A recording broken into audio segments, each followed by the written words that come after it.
Welcome to the Mighty Emotions Podcast. I'm your host, Giselle. I'm a certified emotions coach, and I teach you how to respond better to your emotions so you can feel better in your life. My mission is to show you how to work with your emotions to become more emotionally resilient. Your emotions are not designed to overpower you, they're designed to empower you. On this podcast, I share what our emotions are, how to understand them and work with them, and the tools you need to reclaim your power and get unstuck from emotional pain so you can find fulfillment in your life again. I'm so glad you're here. Now let's get into the episode.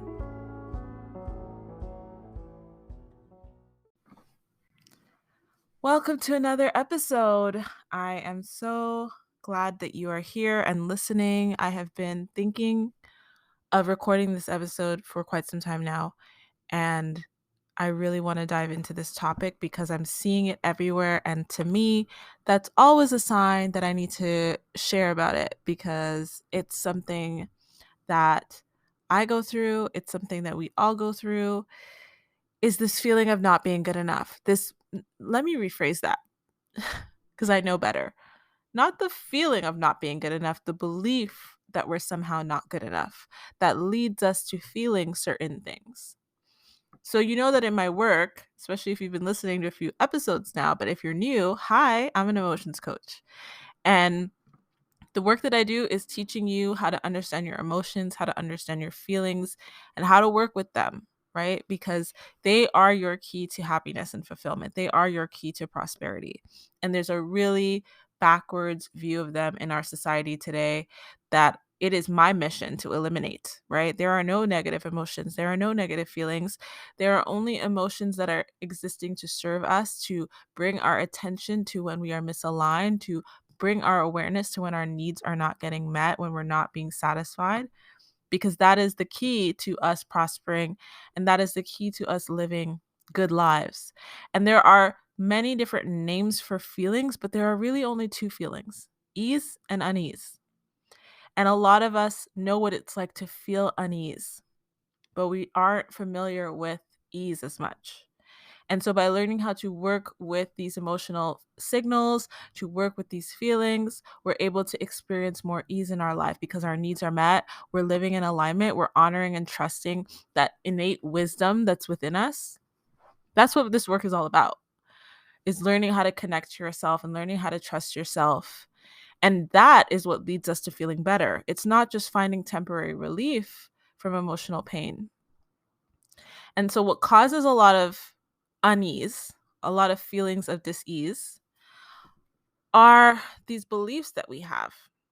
And I've talked in previous episodes about the fact that our thoughts don't come from nowhere. They don't come from out of the blue. They come from the past. They come from information that we've collected. It's just information that we've gathered that we have used to generate these thoughts.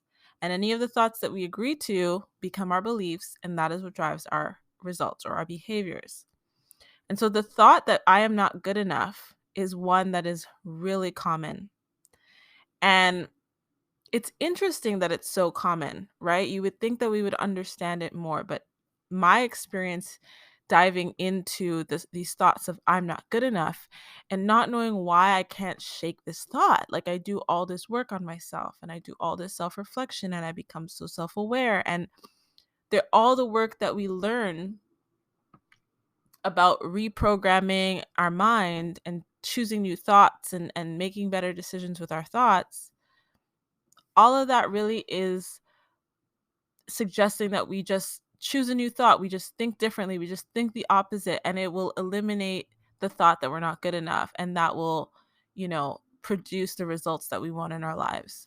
My experience has been that that is not the case, because our minds are really good at assessing bullshit. Like, our minds are really good at agreeing and disagreeing with the thoughts that we come across. So, like I said, your thoughts become the thoughts that you agree to become your beliefs. So you can tell yourself whatever thoughts you want. But unless there's something within you that goes, yes, that is truth for you, that is real for you, it's not going to produce the results that we want. And it starts this kind of internal battle with ourselves where we're trying to persuade ourselves or convince ourselves to believe something that we don't believe. And that friction, that internal tension, leads to more unease. It leads to more discomfort, that resistance, right? Even if we can acknowledge honestly and say, yeah, I think this. Yeah, I see this. Yeah, I want to change this. How do we actually change it? So, in the work that I do, the method that I use with my clients and with myself every day in my life is the Mighty Emotions method, where we allow our bodies to regulate before we try to do the mental work. Because if we're really dysregulated in our bodies physically, if we're not letting that emotional energy flow throughout us and circulate, it's going to be really difficult to get to the mind work, to get to the clearing of the mind. The only way to get out of your mind is to get into your body or into your present environment. Like, sometimes people struggle with getting into their bodies, and I totally get it if you have been disassociating for a really long time. So there's no judgment. Sometimes even I struggle with certain things if it's really, really deep rooted things. And so get into your present environment, get super present, like notice the details in every little thing around you, every sound, every color, every scent, like just engage your senses.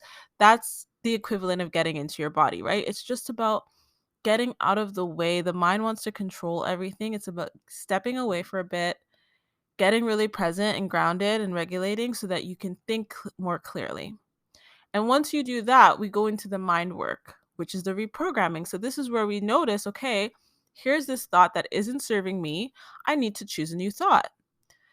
But here's what's missing. Here's the nuance that's often missing. Our mind needs specificity for it to be really effective. Like, we can do a lot of work with vague thoughts, but the more specific we can get about anything, the more precise we can get, the more clarity we can get, that's when we're able to see really amazing results. So in this case of I feel like I'm not good enough, I think that I'm not good enough. What I found in uprooting this and reconditioning is that that is too vague of a thought. That's not actually what your subconscious is thinking. You're not subconsciously thinking, I'm not good enough. There's so many things underneath that. And it's until we get to those individual thoughts that build up to that I'm not good enough thought, and we start dismantling it one by one, that is when we can give our mind new thoughts that it will agree to. So, what do I mean by this? If I say I'm not good enough, my advice is always to choose the opposite of the thought, right? Because that's a different reality. That's a new way of seeing it. That's the easiest way to get from point A to point B. So the opposite of I'm not good enough is I am good enough. Now your mind is going to go, no. Where's the evidence of that? That's too broad. That's too vague. That's not giving your mind something it can go yes or no to, because it's huge. I am good enough. Good enough at what? There's so many unanswered questions. But when I was doing my own work, I realized that I had thoughts like, I'm not important. I'm not significant. I'm repulsive. Those are really specific. Do you see the difference? Because now I can choose opposite thoughts like, I'm not repulsive, I'm delightful. I'm not insignificant, I'm significant. I'm important, I matter. And I can find the evidence that supports that because there are people in my life to whom I matter. And there are circumstances where I can look back and say, I was delightful. I felt delightful. These people told me I was delightful, right? But it requires that we get really specific to what's underneath that thought of I'm not good enough, because that thought is not clear enough for you to really reprogram it. So I want you to think about that. Think about if you were to break down that I'm not good enough, if you were to say at what, with who, about what, if you were to think about the specific past memory where you developed that thought, right? Because all of our thoughts come from the past. So when you develop that thought, I'm not good enough, what is the memory that comes to mind? What is the situation? And how can you get more specific about what that thought is really saying? And when you can get really specific on that, what that thought is really saying about what you decided in that moment meant you're not good enough, then you can choose the thought that your mind will go, okay, I can agree to that.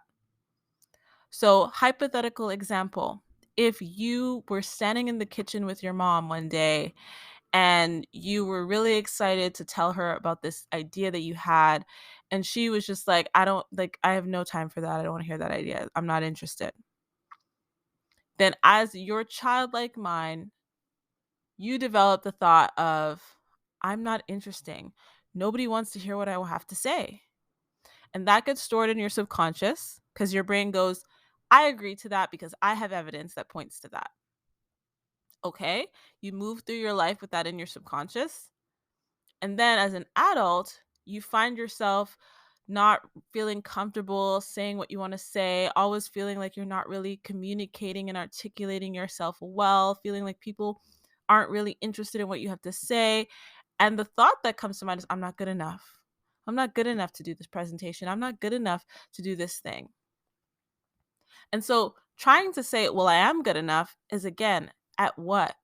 Not specific. But if you go back to that scenario and you go, oh, I decided because of that specific incident that I wasn't interesting or that people didn't want to hear what I have to say.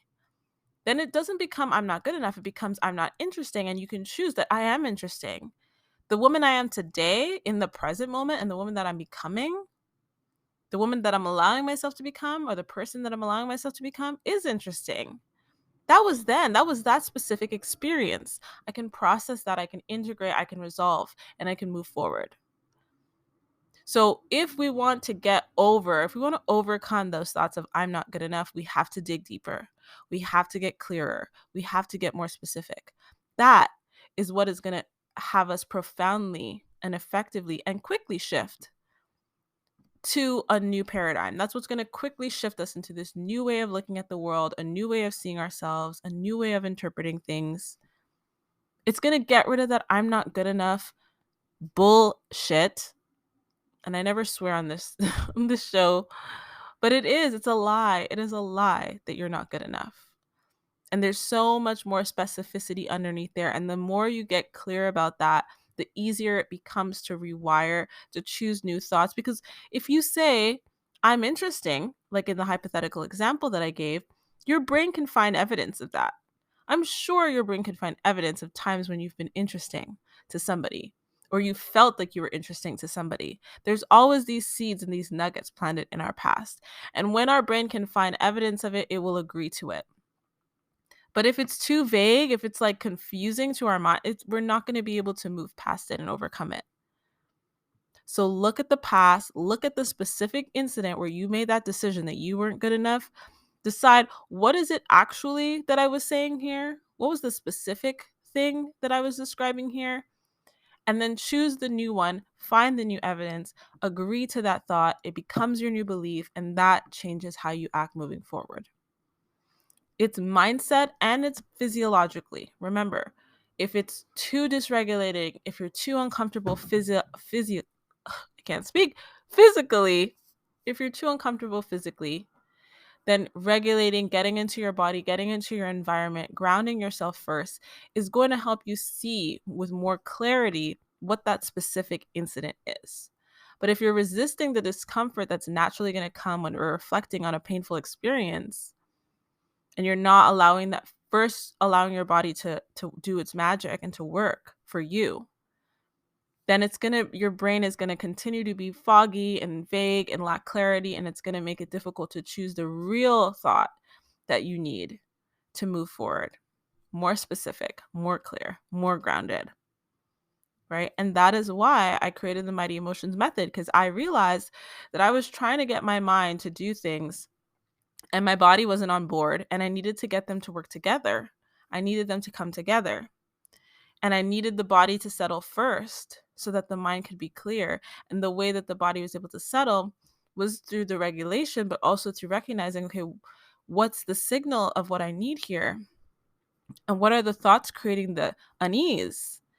And putting that information together to then produce a new way of seeing the world, a new way of taking care of myself. It's really, really powerful work. It's really powerful work. It's saved my life. It's changed my life.